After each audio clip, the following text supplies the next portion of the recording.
Brussels, capital of Belgium, principal seat of the Belgian royal family, and capital of the European Union, is a remarkably small, easygoing, and human-sized city for all its importance. Unlike beautiful Bruges and Ghent, with the hordes of tourists, Brussels is Belgium's main economic and educational hub, which gives the city a more workaday feel than other towns. Here, you get a proper feel for Belgian life, especially its fantastic restaurant and café culture. Although Brussels may not have the star attractions of other Belgian towns, the capital has more than enough to keep visitors occupied for a couple of days, with a clutch of world-class museums and art galleries, as well as quirkier sites such as the Atheneum, and some wonderful remnants of old architecture in the Old Town Quarter. Once you've craned your neck at Gothic and Baroque splendor, don't forget to stock up on Brussels' famous chocolate. Right in the heart of Brussels' Old Town, the city's main plaza known as Grand Place is one of the best preserved in Europe. Much of the square's elegant character is due to the unique architecture of its elegant guildhouse and guildhouses, with the magnificent gables, pilasters, and balustrades, ornately carved stonework, and rich gold decoration. Most were built between 1696 and 1700 in the Baroque style, but with some Flemish influences. The history of the Grand Place dates back much earlier, though. It was first established in the 11th century and evolved soon after to become the political and economic center for the city. The most recognizable building on the square is the Hôtel de Ville Town Hall, built in 1402 with the intention of upstaging the Stad Huis in the rival city of Bruges. Inside are several magnificent rooms. Among the most impressive are the Maximilian Chamber, hung with Brussels tapestries, the large council chamber with a superb ceiling by Victor Janssens and tapestries to his designs, the great banqueting hall and the marriage chamber, both beautifully panelled, and the Escalier d'Honneur with murals illustrating the history of Brussels. Along the Rue de l'Étoile is Brussels' best-known landmark, the Mannequin Piece, usually besieged by a throng of tourists.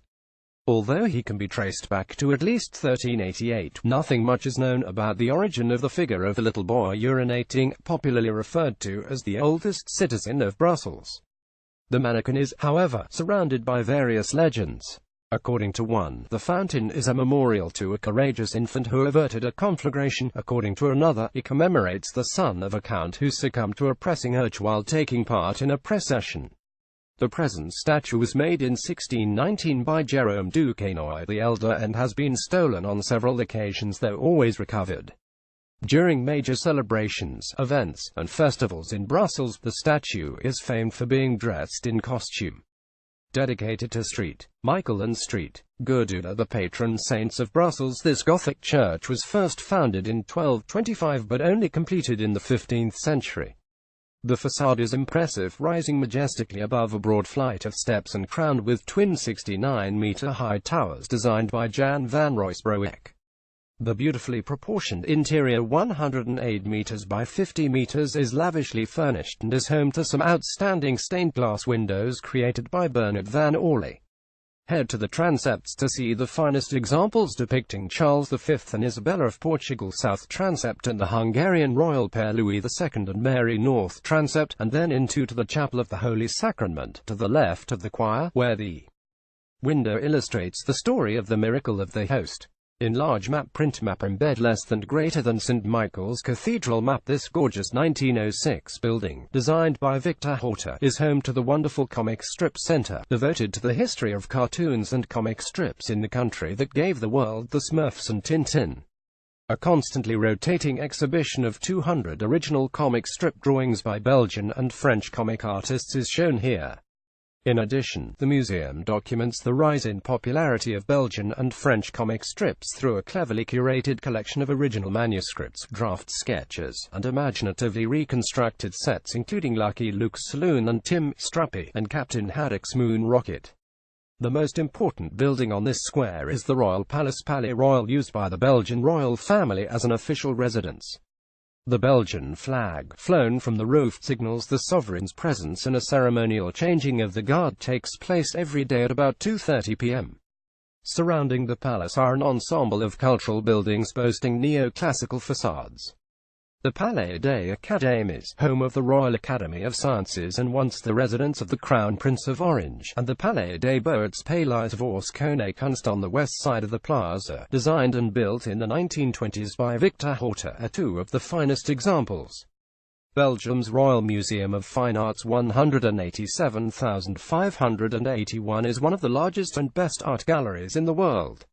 The museum grew out of a collection first set up in 1797 and was originally housed in the former palace of Charles of Lorraine. This was transferred to the newly established Musée Écoutes Royaux in 1846. The collection is divided into two parts: the Musée d'Art Ancien, Museum of Ancient Art, with a famous collection of Flemish and Dutch Old Masters including works by Petrus Christus Pieter, Rogier van der Weyden, The Morning of Christ, Dirk Bout's Judgment of the Emperor Otto, Hans Memling, and A Fine Adoration of the Magi by Gerard David, and the Musée d'Art Moderne, Museum of Modern Art, which has a range of mainly 19th and 20th century Belgian works. Along with Mannequin Peas, the Atheneum is Brussels' best-known landmark, and although it's a bit of a journey by tram to get out here, the bizarre 102-meter-high steel and aluminium structure, designed by the architect André Waterkeen for the 1958 Brussels World Exhibition, is the city's most surreal sight. The building represents a molecule of iron magnified 165 million times, and visitors may enter the interior where 4 of the 9 spheres are now used for the presentation of a show about human life called Biogenium.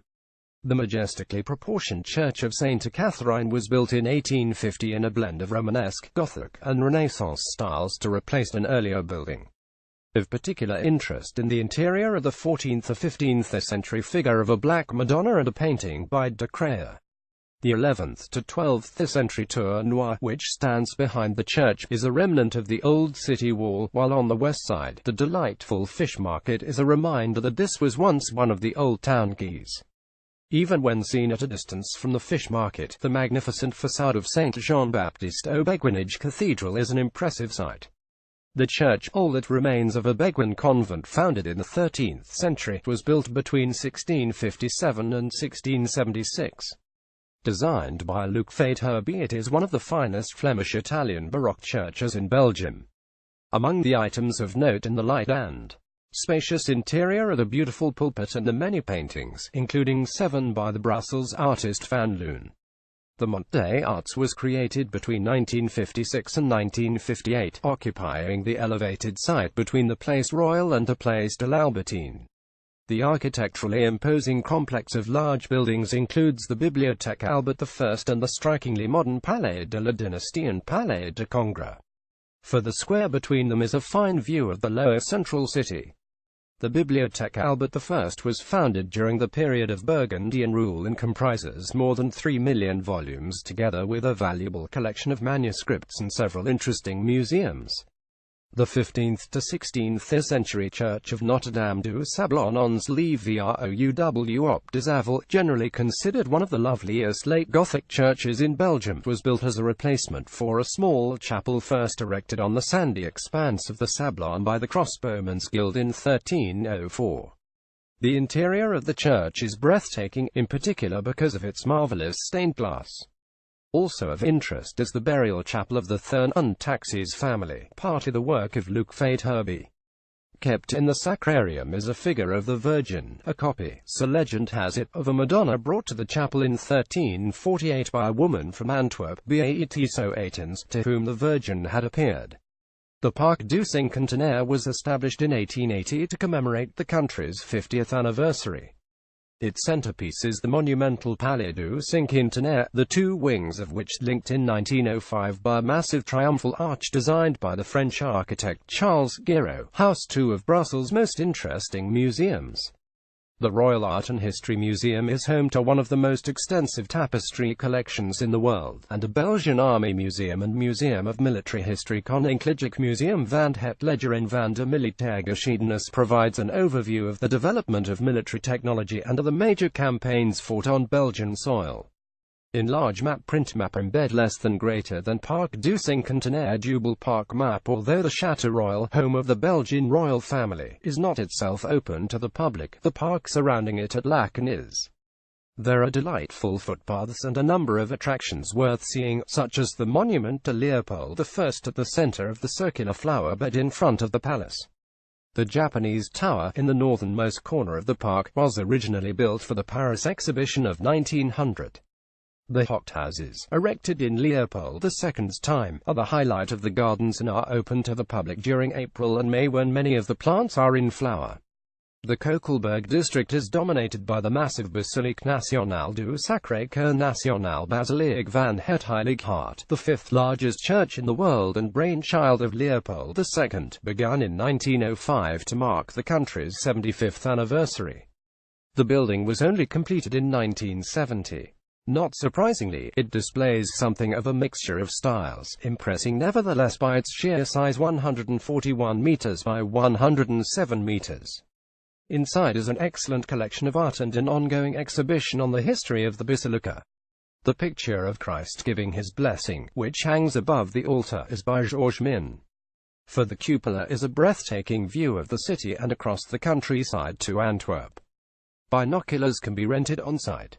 In 1200, Cistercian nuns founded an abbey here, which was later destroyed in the 16th century but then rebuilt.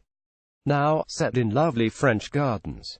The abbey houses the National Geographical Institute and an art college. The former 14th-century abbey church is a slender, elegant building with Baroque vaulting. Inside is a painting by Albert Batz, The Mocking of Christ, and the shrine of St. Boniface, a 13th-century bishop of Brussels. The windows of the cloister are decorated with the arms of more than 40 abbesses and nuns. The best place to stay in Brussels for sightseeing is within walking distance of Grand Place Grootmarkt.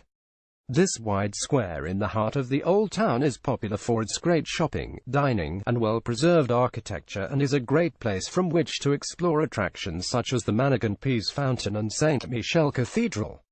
The following hotels are close to Grand Place and come highly recommended luxury hotels in the heart of the Old Town, near Grand Place Square, with its many fine boutiques and café. Hotel Amigo offers spacious, modern rooms with unique art as well as on-site amenities including a gym for an alternative workout. Take the massive spiral staircase to your room. Other centrally located luxury options include the Mars residence with its large, brightly painted, high-ceilinged rooms each with basic kitchen facilities and trendy, ultra-modern The Hotel Brussels, popular for its panoramic views and posh lounges. Mid-range hotels popular for those wanting a more intimate taste of Brussels. The 100-plus-year-old Made in Louise offers cozy rooms, a games room, and a comfortable lounge area to mix and mingle. Also close to the city centre, Motel 1 offers modern, well-appointed rooms. Perfect for younger travelers, the trendy Aloft Brussels Schumann Hotel offers fun activities in its lounge area, including board games and foosball, along with spacious, modern rooms. It's a little out of the city centre but close to public transport.